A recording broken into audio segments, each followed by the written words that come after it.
اور اصل میں حضرت حسین کے قاتل وہ کوفی ہیں، وہ بزدل، وہ منافق، جنہوں نے بیعت کر کے بیعت توڑی۔ اس کے بعد واقعہ حرہ بھی ہوا جو واقعہ کربلا سے بھی بعض اعتبارات سے زیادہ بھیانک اور زیادہ گھناؤنا واقعہ ہے۔ بنو امیہ کی تاریخ ہے جس کو لوگ جانتے ہی نہیں۔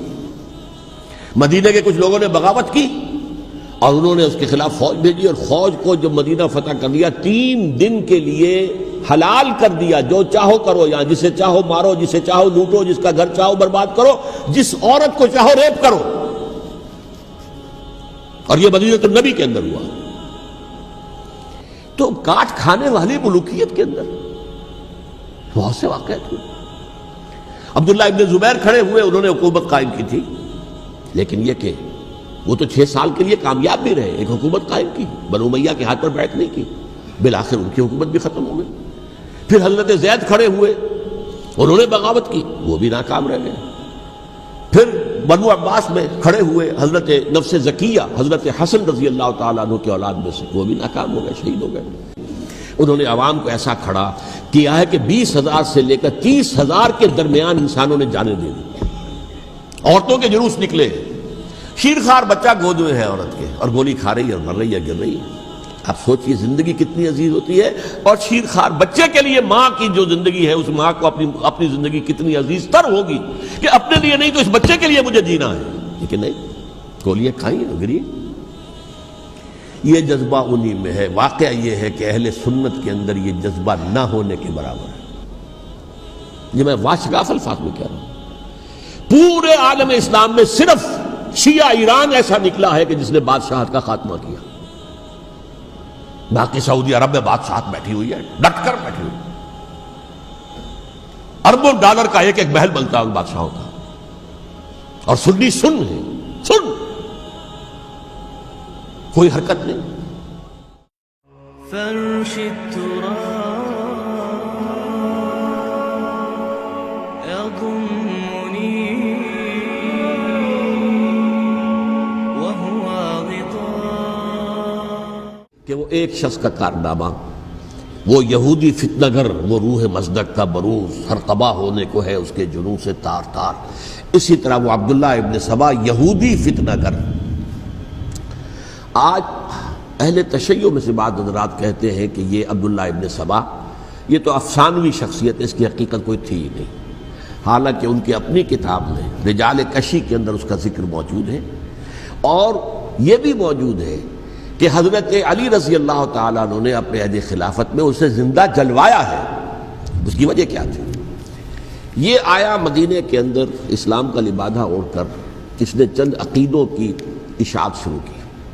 سب سے پہلے حضرت علی تو خدا ہیں، گاڈ انکارنیٹ، اوتار کا تصور، جیسے ہندوؤں میں ہے رام چندر جی خدا کا اوتار، اور عیسائیت میں بھی پہلے گاڈ انکارنیٹ کا تصور تھا کہ حضرت مسیح خدا کا اوتار ہے، انکارنیشن آف گاڈ۔ تو اس نے کہا کہ حضرت علی تو خدا کا اوتار ہے، خدا ہے۔ نمبر 2، اس نے کہا کہ ہر نبی کا ایک وصی ہوتا ہے جس کے حق میں وہ وصیت کرتا ہے، تو حضور صلی اللہ علیہ وسلم کے وصی حضرت علی ہیں، لہذا خلیفہ تو اول روز سے حضرت علی ہیں، حضرت ابو بکر، حضرت عمر، حضرت عثمان یہ تو غاصب ہیں، اور حضرت عثمان کی خلافت تھی اس وقت تو خاص طور پر۔ پھر اس نے جو قبائلی عصبیت تھی اسے بھڑکایا۔ پرانی جو عصبیت چل رہی تھی قریش کے اندر، وہ 2 گھرانے ایک دوسرے کے مد مقابل تھے۔ دیکھیے، ایک ہوتا ہے قبیلہ، ایک ہوتا ہے گھرانہ۔ ہمارے پنجاب میں ایک قبیلہ ہے وٹو قبیلہ، اس کے گھرانے بہت سے، مانے کے، لالے کے، سجے کے، شامد کے، یعنی کوئی لالا تھا ان میں سے بڑا، ان کے بیٹے ہو گئے لالے کے، ان کی اولاد، خاندان یہ کہلاتے ہیں۔ قبیلہ ایک، یہ وٹو قبیلہ۔ تو قبیلہ تھا قریش، اس میں گھرانے بہت تھے، بنو ہاشم، بنو امیہ، بنو تیم، بنو عدی، یہ بہت سے گھرانے تھے۔ تو چوٹی کے 2 گھرانے جو تھے وہ بنو ہاشم اور بنو امیہ، ان کے درمیان چپقلش تھی، مقابلہ، مسابقت، اور یہ مسابقت فی الخیر بھی ہوتی تھی۔ اگر انہوں نے غریبوں کو کھانے کھلائے ہیں تو ہم ان سے بڑھ کر کھلائیں گے، اگر وہ حاجیوں کی خدمت کرتے ہیں تو ہم ان سے بڑھ کر کریں گے۔ تو ان کے اندر یہ مسابقت الخیر بھی تھی، لیکن چپقلش تھی کہ کوئی ہم سے آگے نہ نکل جائے، وہ سمجھتا تھا وہ آگے نہ نکل جائے۔ اس شخص نے اس پرانی عصبیت کو تازہ کیا کہ حضور تو بنو ہاشم میں سے تھے، لہذا خلافت حق ہے بنو ہاشم کا، یہ غاصب ہے۔ اس سے پہلے دو خلفاء جو تھے وہ نہ بنو ہاشم سے تھے نہ بنو امیہ سے تھے۔ حضرت ابو بکر بنو تیم میں سے تھے، چھوٹا قبیلہ تھا۔ حضرت عمر بنی عدی میں سے تھے، وہ بھی چھوٹا قبیلہ تھا۔ یہ حضرت عثمان پہلے خلیفہ جو بنو امیہ میں سے تھے، جن کی پرانی چپکلش بنو ہاشم سے تھی۔ اب اس کو موقع مل گیا کہ پرانی قبائلی عصبیت کو بھڑکائے۔ یہ ہے اصل میں اس فتنے کا پس منظر عبداللہ ابن سبا نے جو آ کر پھیلایا ہے، اور اس کی تفصیل میں اس وقت میں نہیں جا سکتا، کیسے یہ فتنہ پروان چڑھا، کیا انہوں نے اسٹریٹجی اختیار کی، کہ یہ کیا کرتے تھے، گروہ بنا کر بھیجتے تھے لوگوں کو، کوفے میں جاؤ تو وہاں پر دمشق کے گورنر کے خلاف اور مصر کے گورنر کے خلاف الزامات لگاؤ، اس نے یہ کیا، وہ غبن کر گیا، وہ یہ کر گیا، وہ خیانت کر رہا ہے، وہ رشتہ داروں کو پال رہا ہے، اور عثمان کے خلاف بھی تقریریں کرو رضی اللہ تعالیٰ عنہ۔ دمشق میں جاؤ تو کوفے کے گورنر کے خلاف، کیونکہ دمشق کے گورنر کے خلاف بات کرو گے تو لوگوں کو معلوم ہوگا کہ یہ جھوٹ بول رہے ہیں، لیکن یہ کہ وہاں تو تم بات کرو کوفے کے گورنر کے خلاف اور مصر کے گورنر کے خلاف اور حضرت عثمان کے خلاف۔ مصر میں جاؤ تو بات کرو کوفے کے اور شام کے گورنر کے خلاف اور حضرت عثمان کے خلاف۔ یہ انہوں نے ایسا اٹھایا، اور اس زمانے میں آپ کو معلوم ہے ذرائع رسل و رسائل تھے نہیں، نہ اس فتنے کی پتہ چل سکا جب تک کہ وہ فتنہ جو ہے پوری طرح برگ و بار لا کر تراور درخت نہیں بن گیا۔ اس کے نتیجے میں حضرت عثمان رضی اللہ تعالیٰ عنہ شہید ہوئے، اور خلیفہ پھر حضرت علی رضی اللہ تعالیٰ عنہ کو انہی سوائیوں نے، جنہوں نے گھیراؤ کیا تھا، جنہوں نے حضرت عثمان کو شہید کیا ہے، یہی حضرت علی رضی اللہ تعالیٰ عنہ کے ارد گرد ہو گئے۔ اور حضرت علی رضی اللہ تعالیٰ عنہ بھی نہیں چاہتے تھے خلافت کی بیعت لینا، لیکن آخر کیا کرتے؟ کیا وہ امت کو بغیر خلیفہ کے چھوڑ دیتے؟ حضرت زبیر سے کہا گیا، انہوں نے نہیں مانا، رد کر دی بات۔ حضرت طلحہ سے کہا گیا، انہوں نے نہیں مانا۔ حضرت علی سے کہا گیا، اب عشرہ مبشرہ میں سے یہی تو تھے نا، لہذا انہوں نے تسلیم کر لیا، خلافت ہو گئی۔ لیکن اس کے بعد جو خانہ جنگی ہوئی ہے، اس خانہ جنگی کے نتیجے میں نوٹ کر لیجئے کہ 1,00,000 کے قریب مسلمان ایک دوسرے کی تلواروں اور نیزوں اور برچھیوں اور تیروں سے ختم ہو گئے، ہلاک ہو گئے۔ یہ ہماری تاریخ کا تاریک ترین باب ہے۔ 5 سال، 4.5 سال حضرت علی کی خلافت کے، اور 6 مہینے حضرت حسن کی خلافت کے رضی اللہ تعالی عنہ۔ اس سے کیا ہوا کہ ایک طرف تو اسلام کی جو توسیع ہو رہی تھی، تھمتا نہ تھا کسی سے سیل رواں ہمارا، وہ سیلاب رک گیا، انٹرنل سیبوٹاج ہو گئی نا، اب تو اندر ہی آپس ہی میں اگر دست و گریبان ہو گئے تو باہر اب کیا توسیع کرتے ہیں، وہ توسیع کا عمل رک گیا۔ اور یوں سمجھیے کہ جیسے ٹرک اگر کبھی چل رہا ہو، بھرا ہوا ہو، لوڈڈ، اور وہ چڑھائی چڑھ رہا ہو، تو اگر کہیں موشن ٹوٹ جائے، ٹرک کو رکنا پڑے، تو ڈرائیور کے جان پر بن جاتی، اس لیے کہ اس کو دوبارہ سٹارٹ کرنا، اور جبکہ وہ چڑھائی پر ہے، انکلائن پر ہے، آسان کام نہیں ہوتا، خطرہ ہوتا ہے وہ پیچھے جو ہے وہ نہ جائے۔ اور پہاڑی علاقوں میں آپ کو معلوم ہے ذرا پیچھے چلے جانے کا مطلب جو ہے بہت خطرناک جو ہے نتیجہ نکل سکتا ہے۔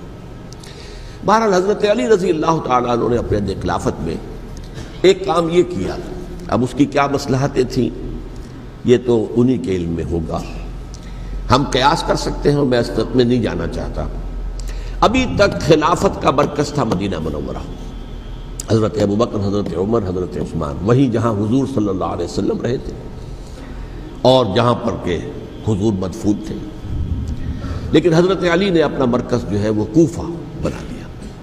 اچھا، اس کی ایک ظاہری وجہ یہ سمجھ میں آتی ہے کہ اسلام کا جو پھیلاؤ ہو گیا تھا، وہ سلطنت اتنی وسیع ہو گئی تھی کہ مدینہ منورہ بہت جنوب میں اور بڑے صحرا کو عبور کر کے جانا ہوتا تھا۔ کوفہ جبکہ ایسی مقام پر تھا کہ جہاں سے مشرقی راستہ جا رہا ہے ایران کو، عراق کے اندر تو ہے وہ شہر کوفہ، اور پھر ایران اور خراسان اور ہندوستان کو راستہ جا رہا ہے، وہیں سے شمال کی طرف جا رہا ہے، شام کی طرف اور ترکی کی طرف، اور وہاں سے پھر یہ کہ مغربی افریقہ کو بھی کنٹرول کرنا، جو شمالی افریقہ کو وہ بھی آسان تھا۔ بہرحال حضرت علی نے کوفہ کو اپنا مرکز بنایا، اور نتیجہ یہ ہوا کہ سبائیوں کا بھی مرکز وہی بن گیا، چونکہ انہوں نے اپنے آپ کو گردا گرد رکھا حضرت علی کے رضی اللہ تعالیٰ عنہ۔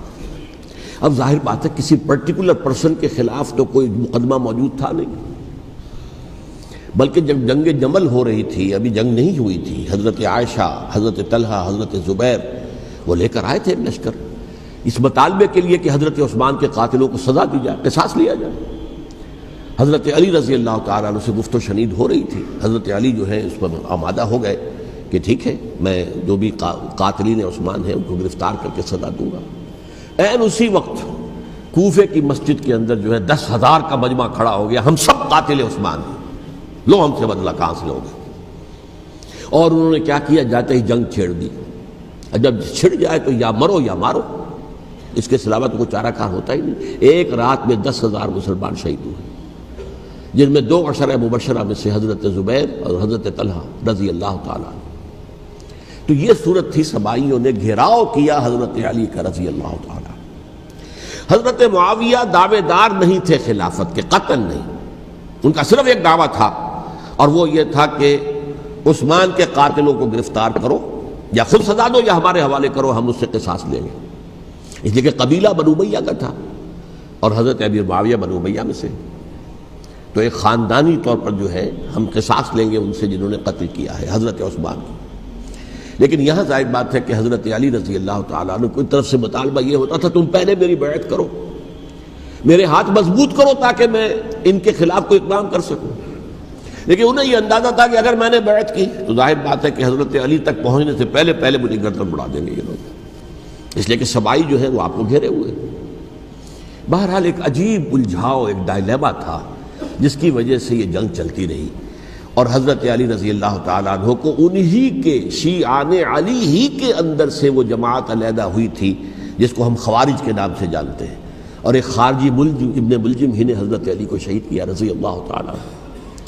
پھر حضرت حسن رضی اللہ تعالیٰ عنہ، اب دیکھیے کس قدر صحیح بات تھی جو حضرت علی رضی اللہ تعالیٰ عنہ نے فرمائی جب ان سے کہا گیا کہ کیا ہم آپ کے بیٹے حسن کے ہاتھ پر بیعت کر لیں رضی اللہ تعالیٰ عنہ؟ فرمایا نہ میں تمہیں اس کا حکم دیتا ہوں نہ میں اس سے روکتا ہوں، یہ تمہارا معاملہ ہے، امرہم شورا بینہم، تم اپنے باہمی مشورے سے جو فیصلہ کرو گے ٹھیک ہے، میں نہ حکم دیتا ہوں نہ روکتا ہوں۔ اس کا کیا مطلب ہے؟ باپ کے بعد بیٹے کی خلافت ہرگز حرام نہیں ہے، ورنہ کہتے کیسے ہو سکتا ہے میرا بیٹا؟ نہیں، یہ نہیں کہا آپ نے۔ حضرت عمر سے بھی کہا گیا تھا کہ اپنے بیٹے کو نامزد کر دیں، عبداللہ ابن عمر کو، تو انہوں نے جواب میں کیا کہا؟ اسے تو طلاق دینی بھی نہیں آتی۔ انہوں نے اپنی کسی زوجہ کو طلاق دی تھی اور اس میں جو صحیح ترین طریقہ ہے وہ اختیار نہیں کیا تھا، انہیں طلاق دینی تک نہیں آتی تو میں اسے خلیفہ بنا دوں۔ یہ نہیں کہا تھا کہ باپ کے بعد بیٹا خلیفہ نہیں ہو سکتا، یہ تو نہیں تھا، کہیں حرام نہیں ہے، نہ کتاب و سنت میں، نہ کوئی حدیث ہے، نہ کہیں قرآن مجید میں۔ تو حضرت علی نے بھی فرمایا رضی اللہ تعالیٰ، نہ میں روکتا ہوں نہ حکم دیتا ہوں، یہ تمہارا اپنا معاملہ ہے۔ بہرحال حضرت حسن رضی اللہ تعالیٰ عنہ نے حضرت امیر معاویہ سے صلح کر لی، خلافت ان کے سپرد کر دی۔ دیکھیے میں حضرت ابوبکر، حضرت عمر، حضرت عثمان، حضرت علی کے ساتھ حضرت حسن کے دور خلافت کو بھی خلافت راشدہ میں سے سمجھتا ہوں، اور تبھی 30 سال پورے ہوتے ہیں اس حدیث کے مطابق کہ حضور نے فرمایا خلافت 30 برس رہے گی پھر ملوکیت آ جائے گی۔ تو حضرت حسن کا بہت بڑا کارنامہ یہ ہے کہ اس خانہ جنگی کا دروازہ بند کر دیا، اور یہ پیشن گوئی تھی حضور کی صلی اللہ علیہ وسلم حضرت حسن کو، جب بچے تھے حضور کے انتقال سے پہلے، میرا یہ بیٹا مسلمانوں کے 2 گروہوں میں صلح کرائے گا، یہ حضور کی پیشن گوئی تھی، اور وہ پیشن گوئی حضرت حسن کے علم میں بھی ہوگی یقیناً۔ بہرحال انہوں نے صلح کی حضرت امیر معاویہ کے ساتھ رضی اللہ تعالیٰ عنہ، خلافت ان کے حوالے کر دی، اور کچھ شرائط تھیں طے ہو گئی، اللہ خیر صلی اللہ۔ حضور کی تو یہ پیشن گوئی جو ہے صحیح ثابت ہوئی کہ میرا یہ بیٹا مسلمانوں کے 2 بڑے گروہوں کے درمیان صلح کرا دے گا، اور سبائیوں نے انہیں تانے دیے، یا عار المومنین، اے مومنوں کے لیے موجب عار، موجب شرم، تم نے بزدلی دکھائی ہے، تم نے امیر معاویہ کو خلیفہ تسلیم کر لیا، تم نے بزدلی دکھائی، معاذ اللہ ثم معاذ اللہ ثم معاذ اللہ۔ اب میں کچھ باتیں حضرت امیر معاویہ کے بارے میں کہنا چاہتا ہوں، اس لیے کہ وہاں اس میں نے حضرت معاویہ کے بارے میں یہ تو بہت شدت کے ساتھ کہا تھا، اور میں اب بھی اس پر قائم ہوں اور پوری طریقے سے قائم ہوں۔ میرا مستقل موقف یہی ہے کہ حضرت معاویہ رضی اللہ تعالیٰ عنہ کے دور خلافت کو ہم خلافت راشدہ میں شامل نہیں سمجھتے، اہل سنت میں سے کوئی بھی نہیں سمجھتا. لیکن اس کے ساتھ میں نے حضرت امیر معاویہ کے کچھ مناقب بھی بیان کیے تھے تاکہ پلڑا جو ہے ترازو کا اس کے دونوں پلڑے سامنے آ جائیں. لیکن یہ کہ وہ حصہ میرے اس بیان کا نکال دیا گیا، ختم کر دیا گیا. یہ میں نہیں جانتا کہ اس میں کیا مصلحت دیکھی گئی ہے. اس میں تو کسی کے لیے کوئی معاملہ ایسا نہیں تھا کسی کے جذبات کو جو ہے وہ ٹھیس پہنچانے والا. کیونکہ میں نے کہا وہ خلیفہ راشد نہیں تھے، صاف میں نے کہا، بلکہ وہ دور ملوکیت کا آغاز ان سے ہو گیا ہے.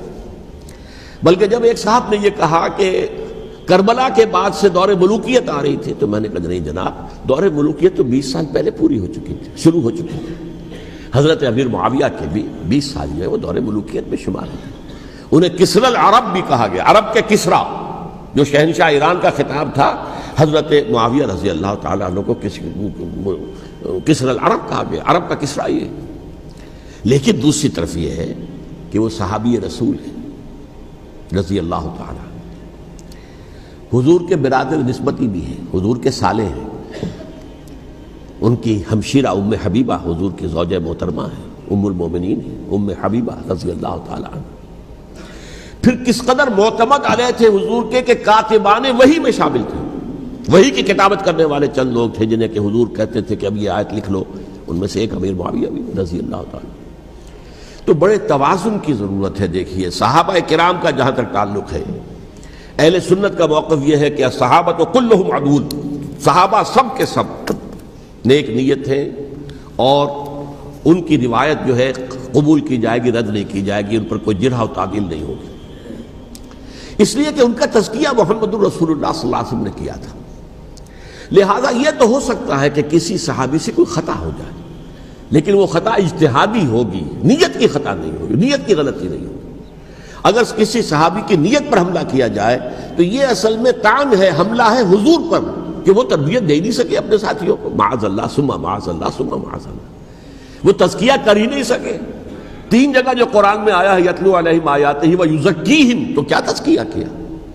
اگر ان کے قریب ترین ساتھی جو تھے اگر ان کے اندر بھی بدنیتی تھی اور دنیا کی طلب تھی اور دنیا کے اندر اقتدار حاصل کرنے کا جذبہ تھا تو پھر کیا تزکیہ کیا؟ معاذ اللہ ثم معاذ اللہ. لہذا صحابہ سب کے سب عدول ہیں اور ان سے اختلاف ممکن ہے لیکن ان کی نیت پر حملہ نہیں ہو سکتا. تو حضرت امیر معاویہ کی شخصیت ایک چیز ہے، آپ کا دور خلافت دوسری چیز ہے. شخصیت کے اعتبار سے صحابی رسول ہیں، برادر نسبتی ہیں حضور کے صلی اللہ علیہ وسلم. اور پھر یہ کہ اس قدر معتمد علیہ ہے صحابہ میں سے کہ وہ کاتبان وحی، یہ عام آدمی کے کرنے کا کام نہیں تھا جو وحی کی کتابت کرے، اللہ کے کلام کی. البتہ یہ ہے کہ جیسا کہ میں نے عرض کیا ان کا دور خلافت راشدہ نہیں ہے، وہ ملوکیت کا دور ہے. یہ میں نے جیسا کہ عرض کیا، میں نے ایک صاحب نے جب یہ کہا کہ ملوکیت شروع ہو رہی تھی، میں نے کہا شروع نہیں ہو رہی تھی، ملوکیت تو 20 سال پہلے شروع ہو چکی تھی. اسی طریقے سے ایک صاحب نے کہا تھا کہ اسلام کو قائم کرنے کے لیے حضرت حسین میدان میں آئے. میں نے کہا یہ بھی غلط ہے، اسلام تو 60 سال پہلے قائم ہو چکا تھا. نبی اکرم صلی اللہ علیہ وسلم کے دستے مبارک سے اسلام قائم ہو گیا. جاء الحق وزهق الباطل ان الباطل کان زهوقا. پھر 30 برس تک وہ کامل شکل کے اندر قائم رہا. تو اسلام جو ہے وہ جو ہے در حقیقت اب قائم کرنے والی بات نہیں تھی. البتہ اس کے اندر زوال شروع ہو گیا تھا. اس زوال کے عمل کو روکنے کے لیے حضرت حسین میدان میں آئے. یہ ایک چیز کو صحیح تاریخی پرسپیکٹو میں رکھنا. تو جس طرح سے دین کو قائم کرنے کے لیے دیکھیں قائم تو کیا محمد رسول اللہ صلی اللہ علیہ وسلم والذین معہ رضی اللہ تعالی عنہ، انہوں نے کیا تھا.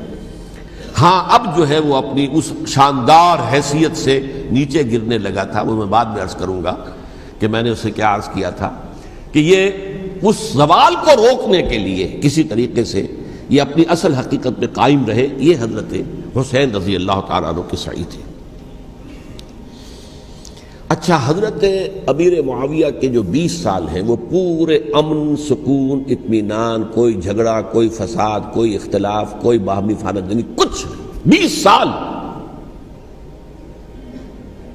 یہ بھی تاریخ کی بڑی چشم کشا حقیقت ہے جو عام طور پر لوگوں کے علم میں نہیں ہے. سبائی بھی دبکے رہے. حضرت امیر معاویہ کی حکومت اتنی مضبوط تھی، کنٹرول، کہ ان کو کچھ سر اٹھانے کا موقع نہیں ملا. موجود تھے، دبکے رہے. جیسا کہ میں نے کہا ریولوشن کے آخری مرحلے پر آ کر جو مخالفین ہیں وہ دب جاتے ہیں کہ پھر دیکھیں گے موقع ملے گا تو پھر لیں گے ان سے حساب کتاب. 20 سال رہے ہیں پورے امن کے. 10 سال کے بعد یعنی درمیان میں ہے حضرت امیر معاویہ کا عہد خلافت. ایک صحابی جو کہ بزرگ صحابہ میں سے ہیں، مغیرہ ابن شعبہ رضی اللہ تعالی عنہ، وہ آتے ہیں اور وہ کہتے ہیں کہ دیکھیے امیر المومنین، کتنی بڑی خانہ جنگی رہی تھی مسلمانوں کی آپس میں، اور اب بھی اگر آپ کسی کو نامزد کیے بغیر چھوڑ گئے امت کو تو پھر خانہ جنگی ہو جائے. 1 لاکھ اس وقت جو ہے وہ ہلاک ہوئے تھے، نہ معلوم اب کتنے ہلاک. لہٰذا آپ اپنی زندگی ہی میں نامزد کر دیجئے کسی کو خلیفہ، ولی عہد بنا دیجئے. حضرت امیر معاویہ نے ابتداءً جو ہے انکار کیا نہیں، لیکن ان کے دلائل ایسے تھے وزنی، اور میں سمجھتا ہوں کہ وہ بات صحیح تھی جو مغیرہ ابن شعبہ نے کہی، اس لیے کہ اب صحابہ کرام میں سے جو کبار صحابہ تھے وہ تو سب دنیا سے رخصت ہو چکے تھے. اب تو یا صغار صحابہ رہ گئے تھے جو حضور کے زمانے میں بچے تھے، حضرت حسن، حضرت حسین، عبداللہ ابن زبیر، یہ بچے تھے نا، یا تو وہ تھے، اور یا بالکل نو مسلم تھے. اور نو مسلموں میں بڑی تعداد وہ تھی جو ایرانیوں کی تھی، شامیوں کی تھی، ادھر کی تھی، ادھر کی تھی. تو ان کو تو ظاہر بات ہے کہ تربیت نبوی سے کیا خلافت راشدہ سے بھی اکثر و بیشتر کو کوئی حصہ ملا ہی نہیں. تو اس صورت میں اب وہ اعلیٰ ترین معیار پر حکومت کے نظام کو قائم کرنا ممکن نہیں ہے. کوئی قبائلی عصبیت جب تک حکومت کی پشت پر نہیں ہوگی حکومت مستحکم نہیں ہوگی. یہ گویا کہ ایک جس کو کہتے ہیں کہ حقیقت بینی، واقعیت پسندی، ایک آئیڈیلزم ہے اور ایک ریئلزم ہے کہ آپ فیکٹس آن دی گراؤنڈ کو غور کریں، سوچیں اس کے اوپر اور پھر کوئی فیصلہ کریں. اس اعتبار سے پھر حضرت امیر معاویہ نے بات مان لی اور بیعت لے لی لوگوں سے حضرت یزید کے لیے کہ یہ خلیفہ ہوں گے میرے بعد. اس کو ولی عہدی کہتے ہیں. اچھا، اس وقت 5 افراد ایسے تھے کہ جنہوں نے اس سے اختلاف کیا. یہ بات بہت اہم ہے. میرا کتابچہ ہے سانحہ کربلا، اس کے کچھ نسخے آج یہاں ہوں گے، آپ لوگ پڑھیے اسے غور سے اور پھیلائیے تاکہ حقیقت سامنے آئے. 5 افراد کون تھے جو ہونے چاہیے؟ ابو بکر فوت ہو گئے، ان کے بیٹے عبد الرحمن ابن ابی بکر. عمر فوت ہو گئے، ان کے بیٹے عبداللہ ابن عمر. عباس فوت ہو گئے، ان کے بیٹے عبداللہ ابن عباس. زبیر فوت ہو گئے، ان کے بیٹے عبداللہ ابن زبیر. اور حضرت حسن جو ہے ان کا انتقال ہو چکا تھا، حضرت علی کے بیٹے حضرت حسین رضی اللہ تعالی عنہ مجمعین. حضرت حسن کے بارے میں ایک فریق کا کہنا یہ ہے کہ انہیں زہر دے کر ہلاک کیا گیا. اہل تشیع کا قول یہ ہے، جبکہ اہل سنت کہتے ہیں کہ نہیں، وہ اپنی جو بھی طبی موت تھی اس سے ان کی وفات. لیکن میں اس میں نہیں جانا چاہتا، اس لیے کہ یہ مائکرو ہسٹری جو ہے نا، وہ تو ایک ایک واقعے کے لیے ادھر کی روایات کیا، ادھر کی کیا ہیں، ان کے پاس کیا دلائل، یہ تو کسی ریسرچ اسکالر کا موضوع ہے، میرا موضوع نہیں ہے. لیکن بہرحال یہ 5 حضرات تھے جنہوں نے ولی عہدی کی بیعت نہیں کی. لیکن حضرت معاویہ اتنے حلیم الطبع انسان تھے، انہوں نے جبر نہیں کیا، کوئی تشدد نہیں کیا. ٹھیک ہے، ولی عہدی کی بیعت نہیں کر رہے، کوئی بات نہیں، میری بیعت تو کی ہوئی ہے نا، ابھی تو میں زندہ ہوں، بات ختم ہو گئی. میری بیعت کو تو نہیں توڑا انہوں نے، فسخ بیعت نہیں کی. اس اعتبار سے انہوں نے نہ کوئی تشدد کیا، نہ جبر کیا، نہ کوئی مواخذہ کیا. لیکن جب امیر معاویہ کا انتقال ہو گیا، اب ولی عہدی کی بجائے وہ اب خلافت کی بیعت ہوئی. سب لوگوں نے بیعت کر لی. ان 5 میں سے ایک فوت ہو چکے تھے. حضرت عبد الرحمن ابن ابی بکر فوت ہو چکے رضی اللہ تعالی. 4 تھے، ان 4 میں ایک اختلاف ہوا. 2 کی رائے یہ تھی، عبداللہ ابن عمر، عبداللہ ابن عباس، کہ اگرچہ یہ کام غلط ہوا ہے، اسلام کی روح کے منافی ہوا ہے، یہ بادشاہت کی بنیاد پڑ رہی ہے، لیکن یہ بات ایسی نہیں ہے کہ اس کی بنا پر ہم خانہ جنگی شروع کروا دیں، امت کے اندر خون خرابہ کروائیں، فساد کروائیں. لہذا انہوں نے بیعت کر لی. اب کوئی اگر یہ کہے معاذ اللہ کہ وہ بک گئے تھے یزید کے ہاتھ میں، معاذ اللہ ثم معاذ اللہ، وہی بات آپ اختلاف کر سکتے ہیں کہ انہیں نہیں کرنی چاہیے تھی، یہ کوئی رائے رکھے، مجھے اختلاف نہیں. لیکن ان کی نیت پر حملہ کریں گے تو حملہ محمد رسول اللہ پر ہوگا صلی اللہ علیہ وسلم. عبداللہ ابن عمر کون ہے؟ کتنی حدیثیں ان سے جو ہے وہ منقول ہیں.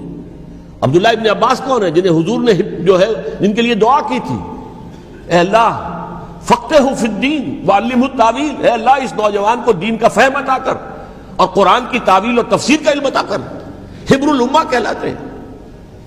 وہ کہیں پیسوں اور ٹکوں کے عوض بک جانے والے نہیں تھے، انہوں نے امت کی مصلحت دیکھی، نیت جو ہے اس پر حملہ نہ کیجیے، البتہ اختلاف کا حق آپ کو حاصل ہے۔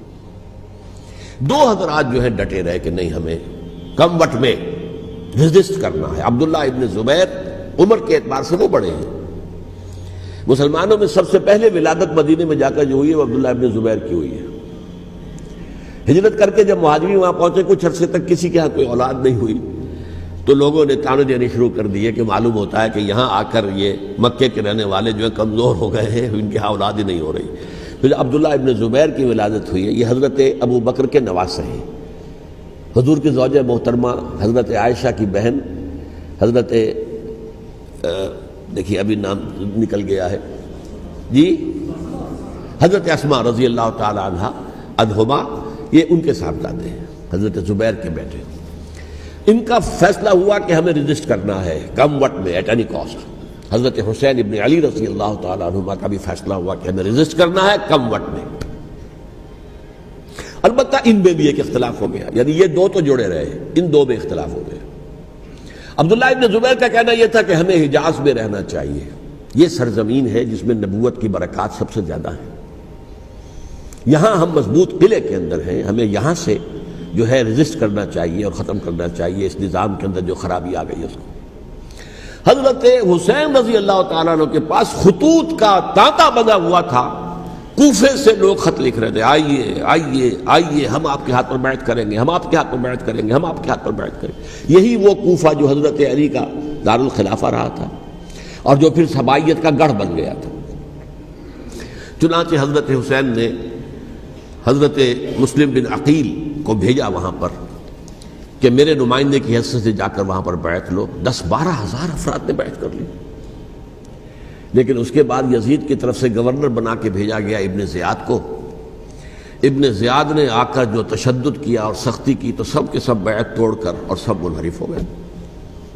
مخلصین تو وہ تھے نہیں، الکوفی لایوفی، کوفی جو ہے وہ تو کوئی وعدہ وفا کرنے والا ہوتا ہی نہیں، بیعت توڑ دی۔ فمن نقص فانما ينقص على نفسه، بیعت کے بعد بیعت توڑ دینا بہت بڑا گناہ ہے، توڑ دی۔ ادھر اطلاع مل گئی حضرت حسین کو، چل چکے تھے وہ، راستے میں تھے کہ وہاں تو مسلم بن عقیل شہید ہو گئے اور سب لوگوں نے بیعت توڑ دی۔ اب واپس جانا چاہتے تھے لیکن مسلم بن عقیل کے بیٹے جو ہے اڑ گئے۔ یہ عرب کی اپنی ایک جو ہے پرانی ان کی حمیت اور ان کا قبائلی نظام کہ اب ہم اپنے والد کے خون کا قصاص لیے بغیر نہیں جائیں گے۔ حضرت حسین رضی اللہ تعالیٰ عنہ کی مروت اور شرافت کہ یہ میرا ساتھ دینے کے لیے آئے تھے، اب میں ان کا ساتھ نہ دوں تو یہ تو شرافت اور مروت کے خلاف ہے۔ کہا اچھا چلو چلتے۔ وہاں جا کر بھی عین اپنے میدان کے اندر بھی حضرت حسین رضی اللہ تعالیٰ عنہ نے 3 چیزیں پیش کی ان کوفیوں کے لشکر کے خلاف۔ سب سے بڑا لشکر کے اندر سب سے بڑے تو کوفی تھے جنہوں نے بیعتیں کی ہوئی تھی حضرت حسین کے ساتھ۔ دیکھو مجھے جانے دو واپس حجاز کی طرف، یا مجھے سرحدوں پر بھیج دو تاکہ میں کافروں کے ساتھ جنگ کرتے ہوئے اپنی جان دے دوں، یا مجھے یزید کے پاس جانے دو، میں اپنا معاملہ اس سے طے کر لوں۔ لیکن کوفیوں کو یہ گوارا نہیں تھا۔ اگر یہ یزید کے پاس پہنچ گئے تو ہمارا کچا چٹھا بیان کر دیں گے کہ مجھے تو ان لوگوں نے برگلا کر بلایا تھا۔ اس لیے کہ دیکھیے حضرت امیر معاویہ کے 20 سالوں کے دوران میں بتا چکا ہوں ان کی حکومت اتنی مستحکم تھی کہ اس کے خلاف کوئی فتنہ اٹھانا ممکن نہیں تھا۔ اب چونکہ ایک چینج اوور ہوا تھا، اور چینج اوور میں آپ کو معلوم ہوتا ہے کہ ایک جس کو کہتے ہیں every thing is in the melting پاٹ، ابھی تو یہ درمیان کے اندر معاملہ ہے، تو انہیں موقع ملا، سر اٹھایا حضرت حسین رضی اللہ تعالیٰ عنہ کو، جو خطوط لکھے جس کے کہ تھیلے کے تھیلے اور بوریوں کی بوریاں بھری ہوئی حضرت حسین کے ساتھ تھی، وہ کہا کہ آئیے ہم آپ سے بیعت کریں گے۔ انہوں نے نہیں مانا، اور اصل میں حضرت حسین کے قاتل وہ کوفی ہیں، وہ بزدل، وہ منافق جنہوں نے بیعت کر کے بیعت توڑی، اور اب وہ آ گئے کہ اگر یہ حسین رضی اللہ تعالیٰ عنہ بچ کر کہیں یزید کے پاس پہنچ گئے تو پھر ہمارا کچا چٹھا جو ہے وہ سامنے آ جائے گا اور ہماری پھر شامت آ جائے گی، لہذا انہوں نے قتل کیا حضرت حسین کو رضی اللہ تعالیٰ عنہ۔ ایک بات جو علامہ ڈاکٹر قلب صادق نے فرمائی، اور میرے علم میں یہ بات پہلے نہیں تھی، وہ یہ کہ حضرت حسین کے قتل کا فتویٰ ایک بہت بڑے مفتی نے دیا تھا۔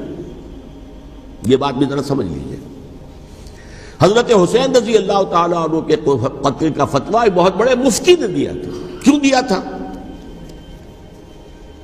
اس لیے کہ حضور کی احادیث موجود ہیں کہ جب ایک شخص کی ایک خلیفہ کی بیعت ہو جائے تو دوسرا اگر کھڑا ہو تو اسے قتل کر دو، کھلی حدیث۔ اسی لیے ایک بہت بڑے مفسر بھی ہیں، فقیہ بھی ہیں، قاضی ابن العربی رحمۃ اللہ علیہ، ایک ابن عربی ہیں الف لام کے بغیر، ابن عربی، وہ بہت بڑے صوفی ہیں، فلسفی ہیں، اندلس کے ہیں۔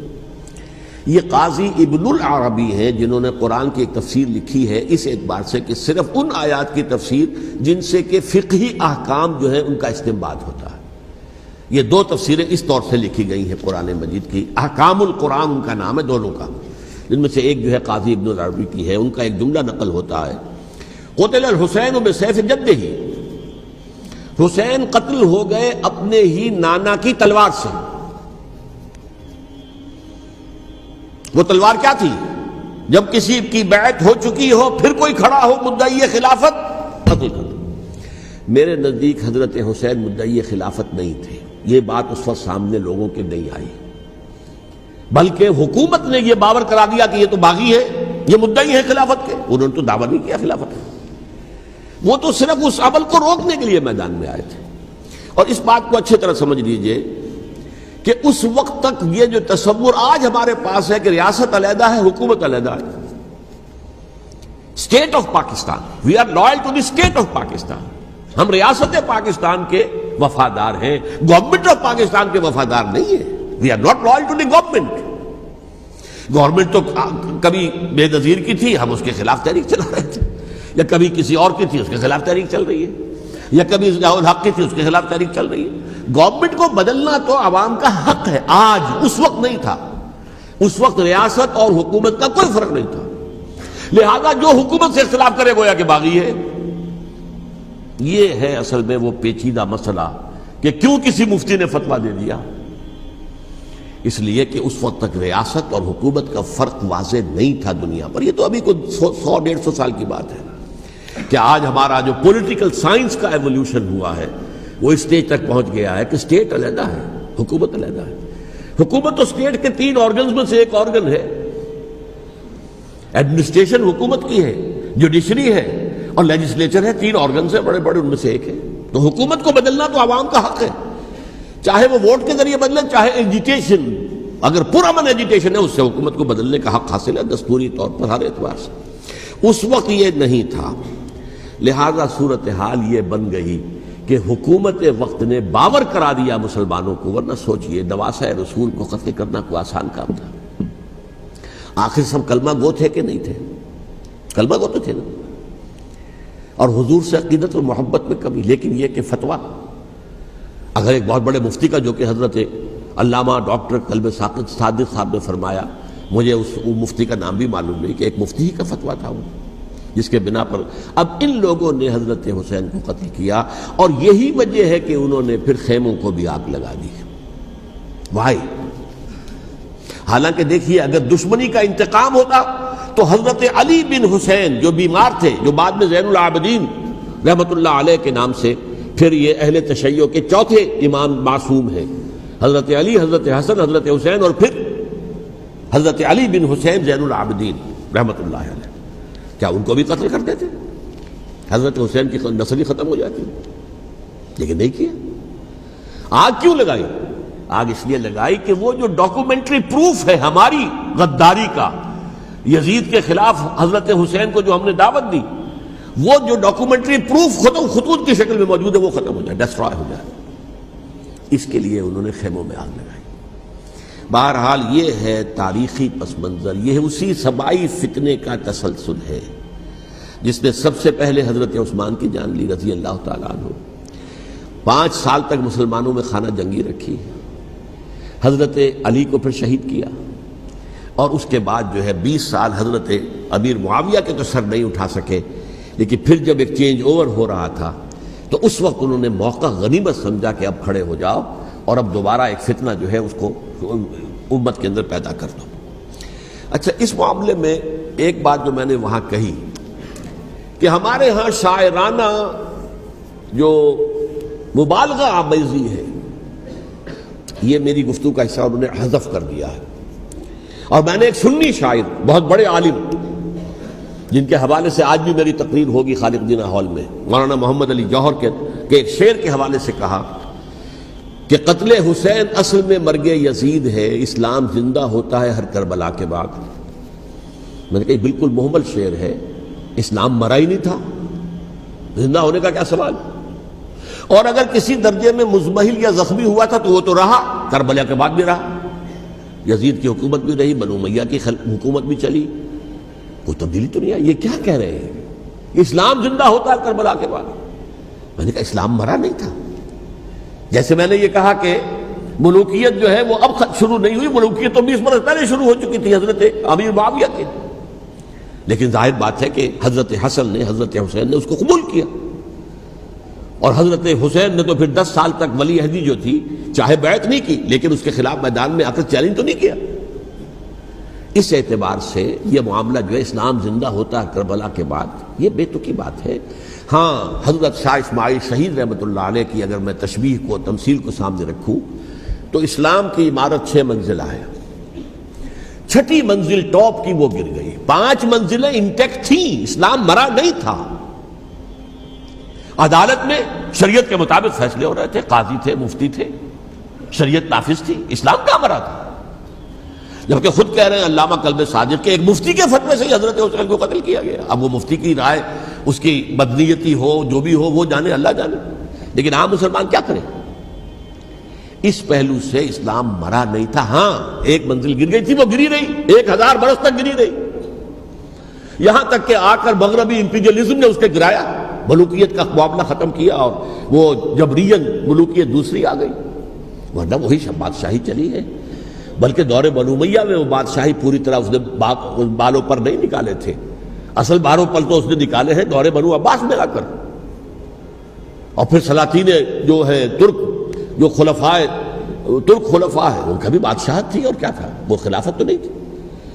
تو یہ تو اسلام میں جو بھی نقص واقع ہو گیا تھا، کبھی واقع ہو گئی تھی، وہ جو کی تو برقرار رہی، اس کو بھی تسلیم کیا۔ میں اللہ کا شکر ادا کر کے کہتا ہوں کہ دونوں حضرات، دونوں شیعہ دانشور اور بڑی اعلیٰ سطح کے جو شیعہ عالم تھے، انہوں نے اس بات کو تسلیم کیا اور میری اس بات کو چیلنج نہیں کیا۔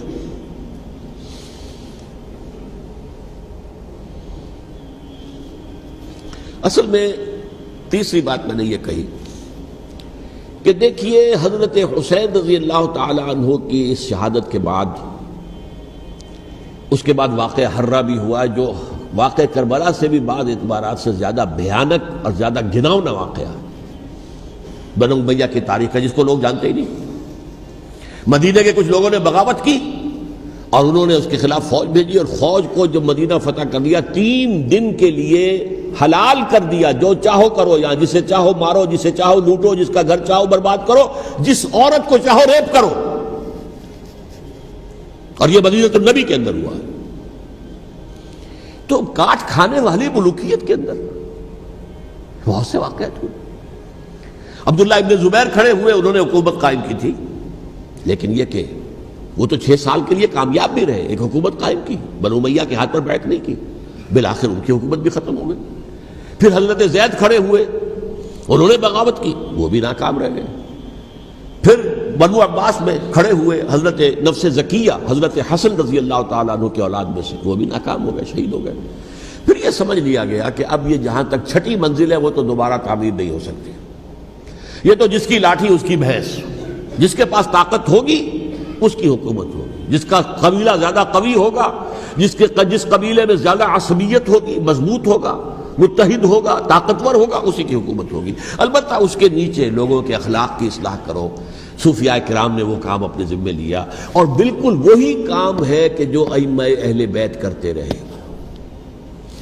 حضرت حسن کی اولاد میں پھر حضرت علی بن حسین رضی اللہ تعالی، حضرت حسین کی اولاد میں پھر امام محمد باقر، امام محمد جعفر صادق، اور اس کے بعد بھی 5 اور، کسی نے بغاوت نہیں کی۔ جیسے علماء کرام کام کر رہے تھے اور جیسے صوفیاء کرام کام کر رہے تھے، ایسے ہی وہ مسلمانوں کی علمی تربیت، روحانی تربیت و تزکیہ کر رہے تھے۔ کسی نے حکومت کو چیلنج نہیں کیا۔ نوٹ کر لیجیے اس بات کو۔ حضرت علی نے بھی چیلنج نہیں کیا تھا، حضرت حسن نے چیلنج نہیں کیا، خود صلح کر لی۔ تو ائمہ اہل بیت جو 12 یہ گنتے ہیں، جن میں سے آخری جو ہے حضرت مہدی کو تو ابھی ظاہر ہونا ہے، ان کے عقیدے کے مطابق وہ روح پوش ہیں، وہ ظاہر ہوں گے۔ لیکن 11 حضرات کے بارے میں یہ کہ حضرت حسین کے سوا کسی نے بھی چیلنج نہیں کیا وقت کے نظام میں، اور حضرت حسین نے بھی اس مغالطے پر کیا کہ کوفی ساتھ دیں گے، اور یہ موقع ہے کہ یہ جو 6ٹھی منزل اسلام کی گر گئی ہے اسے دوبارہ تعمیر کر دیا جائے۔ انہوں نے خلافت کا دعویٰ نہیں کیا تھا، یہ انہیں عوام کو مغالطے میں مبتلا کیا گیا کہ یہ خلافت کا مدعی ہو کر سامنے آیا۔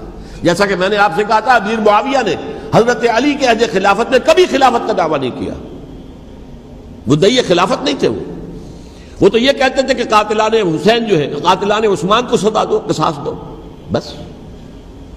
اسی طرح حضرت حسین نے بھی، اب دیکھیے اس ضمن میں اس میں کوئی شک نہیں ہے، حضرت حسین رضی اللہ تعالی عنہ کی جو شہادت ہوئی ہے، ان کے ساتھیوں کی، اعزاء و اقارب کی،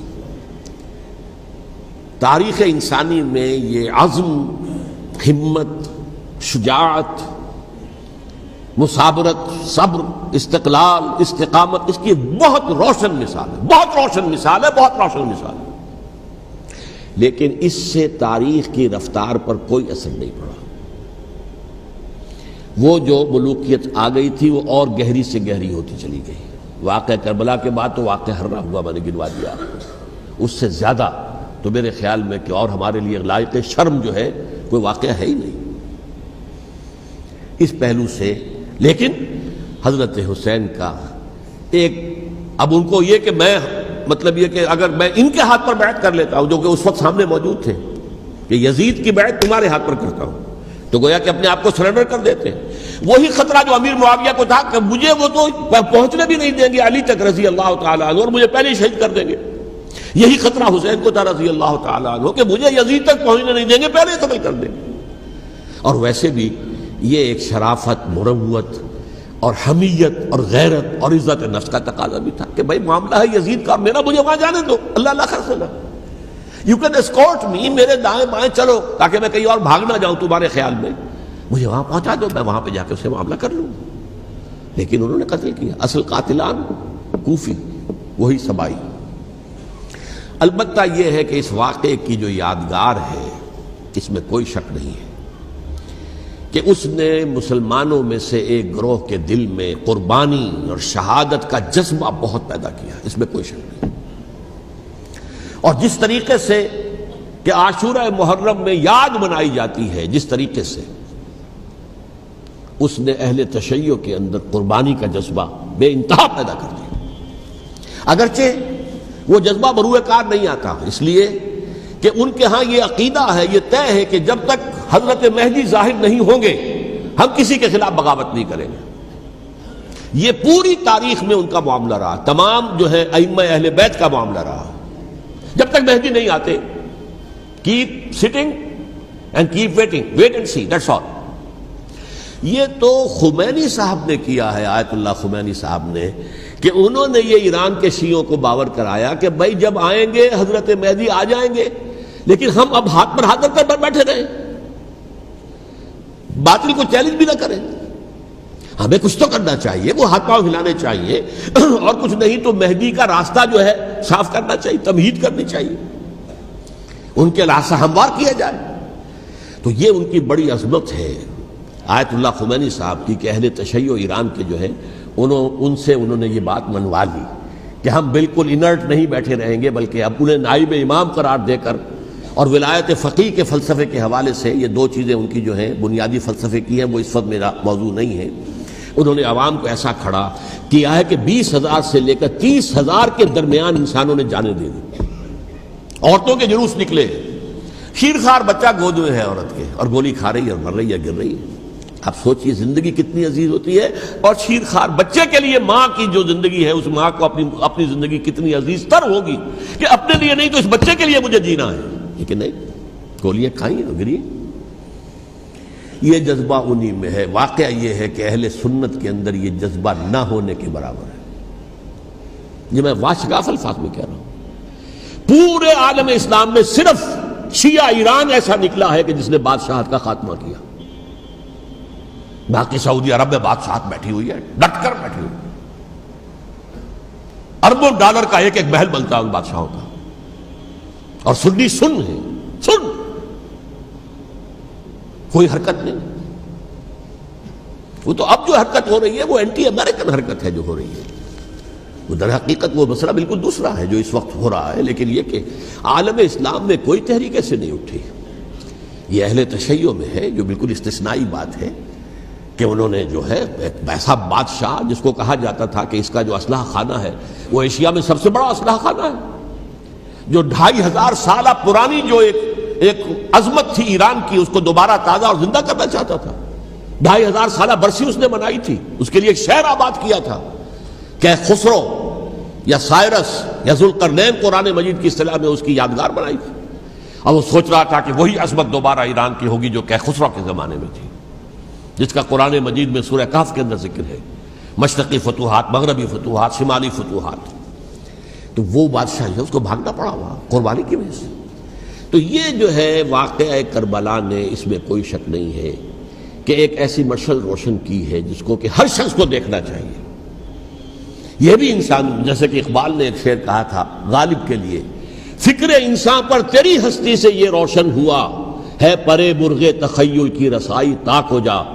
تو فکر انسان پر حضرت حسین کی قربانی سے یہ واضح ہوا ہے کہ انسان کس حد تک جا سکتا ہے قربانی دینے کے لیے اپنے کسی مقصد کے لیے۔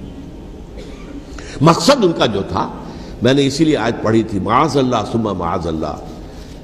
میں ایک آخری بات جو کہہ رہا ہوں وہ نوٹ کر لیجئے، ایک خاص انتہائی نقطہ نظر کے عام کیے جانے کی وجہ سے سنیوں میں بھی ایک انتہائی رد عمل پیدا ہوا ہے۔ ایکسٹریم رائٹسٹ سنیز، اگر ایک طرف سے حملہ کیا گیا ہے حضرت عثمان کی نیت پر، ان کو خیانت کا الزام لگایا گیا، ان پر اقربا پروری کا الزام لگایا گیا، حضرت ابو موسیٰ شریف پر خیانت اور غداری کا الزام لگایا گیا، یہ ساری چیزیں اگر صحابہ کرام کے اوپر ہوئی ہیں، امیر معاویہ پر، امیر اور عمرو بن العاص پر، تو جواب میں کچھ لوگ کھڑے ہو گئے، حضرت علی وہ اقتدار کے طالب تھے، معاذ اللہ ثم معاذ اللہ ثم معاذ اللہ۔ یہ اہل سنت کا موقف نہیں ہے۔ حضرت حسین اقتدار کے طالب تھے، ہرگز نہیں، ہرگز نہیں، ہرگز نہیں۔ وہی اصول جو میں نے بتایا تھا سب کے لیے لاگو رہے گا، وہ امیر معاویہ کے لیے ہے تو حضرت علی کے لیے بھی، حضرت حسین کے لیے بھی ہے۔ یہ نیک نیت ہے، آپ ان کی کسی رائے سے اختلاف کر سکتے ہیں لیکن ان کی نیت پر حملہ نہیں کریں گے۔ نیت پر حملہ کریں گے آپ کا ایمان بالرسالت جو ہے وہ مجروح ہو جاتا ہے۔ یہ رسول کے ساتھ بھی ہے، رسول نے ان کا تزکیہ کیا، یتلو علیہم آیاتہ ویزکیہم، اس کا سارا عمل محمد کا کیا ہوا ہے صلی اللہ علیہ وسلم۔ تو صحابی کے معاملے میں یہ ہمارے ہاں ان کو اہل سنت جو ہیں جو معتدل مزاج کے، اور اکثریت ان کی، یہ تو چند لوگ ہیں، ذرا قلم چلا لیتے ہیں تو ان کی بہت سی کچھ چھوٹی چھوٹی کتابیں بھی شائع ہو گئی ہیں بہت، لیکن انہیں اہل سنت نے قرار دیا ناسبی یا خارجی۔ جیسے خوارج نے کہا تھا حضرت علی بھی کافر ہیں اور حضرت ابی معاویہ بھی کافر ہیں، حضرت عمرو بن العاص بھی کافر ہیں، معاذ اللہ ثم معاذ اللہ۔ ایسے ہی کچھ لوگ حضرت حسین پر بھی الزام لگاتے ہیں کہ اقتدار کی ہوس اور طلب کے اندر انہوں نے یہ سارا سفر کیا تھا، اور بس یہ ہے کہ وہ جو بازی تھی وہ ہار گئے، اللہ اللہ خیر صلی اللہ، اس سے آگے کیا ہے معاملہ، نہیں، معاذ اللہ ثم معاذ اللہ۔ اسی لیے میں نے آیت آج جو پڑھی تھی ایک اور جو بہت بظاہر آپ کو معلوم ہوئی ہوگی، غیر متعلق ہے میرے آج کے عنوان سے، تلک الدار الآخرۃ نجعلھا للذین لا یریدون علوا فی الارض ولا فسادا۔ یہ سورہ قصص کے آخری آیات میں سے، دیکھو یہ آخرت کا گھر جو ہے وہ ہم خاص کر دیں گے ان لوگوں کے لیے جو اس زمین میں اپنے اقتدار کے طالب نہیں ہوتے. زمین میں اقتدار کے طالب ہوگے فساد ہو جائے گا. تم بھی طالب میں بھی طالب, جھگڑا ہوگا, لڑائی ہوگی, دنگا ہوگا, فساد ہوگا. تلک الدار الآخرۃ نجعلھا للذین لا یریدون علوا فی الارض ولا فسادا. جو لوگ زمین میں اپنے اقتدار کے طالب اور اس کے نتیجے میں فساد پیدا کرنے والے نہیں ہیں, ان کے لیے ہم نے آخرت کا گھر خاص کیا ہے. والعاقبۃ للمتقین, اور عاقبت جو ہے, انجام کار, آخرت جو ہے وہ تو متقیوں کے لیے ہے. اسی میں آئیں گے سب صحابہ کرام, خواہ وہ حضرت علی ہیں رضی اللہ تعالیٰ عنہ, اور خواہ وہ حضرت امیر معاویہ ہیں, حضرت عثمان ہیں رضی اللہ تعالیٰ عنہما, خواہ حضرت حسن ہیں, حضرت حسین ہیں رضی اللہ تعالیٰ عنہما, خواہ عبداللہ ابن زبیر ہیں, خواہ عبداللہ ابن عباس ہیں, خواہ عبداللہ ابن عمر ہیں رضی اللہ تعالیٰ عنہم اجمعین. اس اصول کو سامنے رکھ کر اختلاف آپ کر سکتے ہیں کسی سے بھی, لیکن کسی کی نیت پر حملہ کریں گے تو اصل میں آپ کا ایمان بالرسالت مجروح ہو جائے گا. علی کو نبی اکرم صلی اللہ علیہ وسلم نے اپنا نائب بنا کر چھوڑا تھا جب غزوہ تبوک میں جا رہے تھے مدینے میں. حضرت علی نے کہا بھی کہ مجھے آپ عورتوں کے ساتھ بٹھا کے جا رہے ہیں. فرمایا تمہارا مقام میرے ساتھ وہی ہے جو موسیٰ کے ساتھ ہارون کا تھا. ہارون کو چھوڑ کر گئے تھے نا یہودیوں کے پاس جب گئے تھے تورات لینے کے لیے, تو تمہارا وہی مقام ہے میرے ساتھ. تو یہ حضرت علی ہے رضی اللہ, ان کے بارے میں میرا, ان کی کیا عظمت میری نگاہ میں. تو یہ 3 کتابچے ہیں, مجھے نہیں معلوم تیسرا یہاں ہے یا نہیں ہے. بہرحال آپ لوگوں کو ریکمینڈ کر رہا ہوں کہ ان کا مطالعہ کریں. اب یہ کہ آخری بات یہ کہ اصل ہمارے کرنے کا کام کیا ہے. دیکھیے کیوں نہیں کیا کسی نے بھی خروج کا معاملہ, وہ میں واضح کر چکا ہوں. بغاوت نہیں کی, کیوں؟ ایک تو ریاست اور حکومت میں فرق نہیں تھا. ذرا کھڑا ہو اور وہ باغی قرار پائیں گے, واجب القتل ہو جائیں گے, فتوے کی زد میں آ جائیں گے, یہ معاملہ تھا. اور دوسرے یہ کہ عمارت پوری گری نہیں تھی, ایک منزل گری تھی نا. آج ہم کہاں کھڑے ہیں, پوری عمارت گری ہوئی ہے. نہ شرعی عدالتیں ہیں, نہ شرعی فیصلے ہیں, نہ احکام الہی نافذ ہیں, نہ حدود اور قصاص کے معاملات, کچھ بھی نہیں. ہمارا فرض کیا ہے؟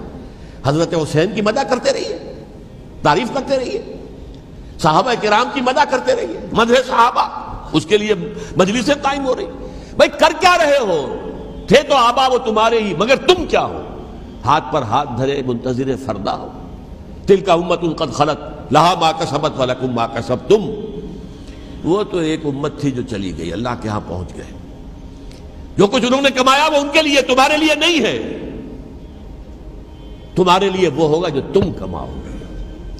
ہمارے لیے راستہ اب یہی ہے کہ خلافت راشدہ کے مکمل نظام کو اثر نو قائم کرنے کے لیے منہج انقلاب نبوی کو اختیار کریں.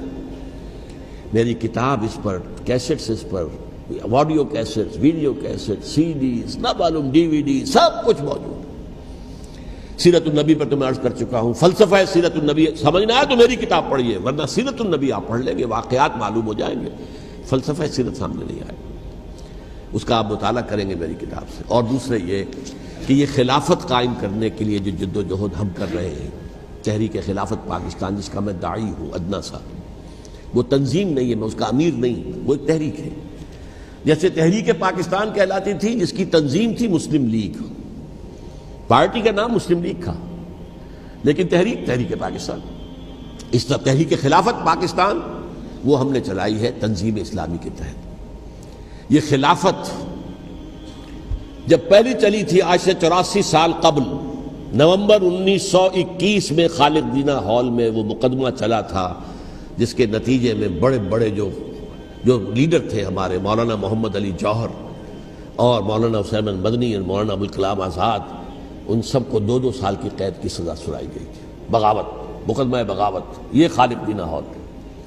اسی میں سن 91 یا 92 میں نے 3 دن تقریریں کی تھیں, جن میں آج سے پھر میں 3 تقریریں کرنے والا ہوں. ایک آج شام کو, ایک کل شام کو رات 9 بجے, آج بھی کل بھی, ایک پرسوں اتوار کی صبح کو 10 بجے ہے کیا 11 بجے.